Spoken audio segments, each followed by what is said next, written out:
Hello friends, দেখো সকালবেলায় গরম গরম পেঁয়াজি ভাজছি। আজকের ওয়েদারটা মেঘলা ঘন কুয়াশায় ভর্তি, তাই একটু গরম গরম পেঁয়াজি খেতে মন হলো।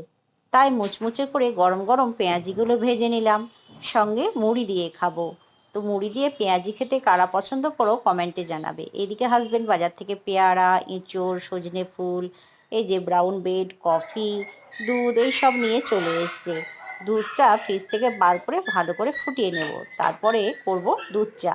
ব্রেকফাস্টের পরে একবার 1 কাপ দুধ চা না খেলে মন ভরে না। তাই দুধ চা করে দুজনে 2 কাপ নিয়ে বসে পড়লাম। এইদিকে কই মাছ, চিকেন, মোরলা মাছ, তারপরে চিংড়ি মাছ এগুলো নিয়ে এসছে। এগুলো ধুয়ে পরিষ্কার করে নেব। আর সজনে ফুলগুলো দেখো বেছে নেব। মাছগুলো সব পরিষ্কার করে ধুয়ে নেওয়া হয়ে গেছে। এবার আমি এই যে এঁচোড় চিংড়িটা তৈরি করব। এঁচোড় চিংড়ি হয়ে গেছে, এবার সজনে ফুলটা পোস্ত দিয়ে ভাজবো।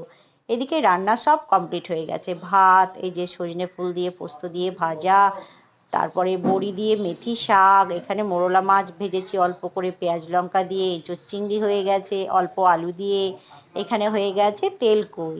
তো ধনে পাতা দিয়েছিলাম নামানোর আগে। আর এদিকে টমেটো চাটনিটা ফ্রিজে ছিল, তাই গরম করে নিলাম।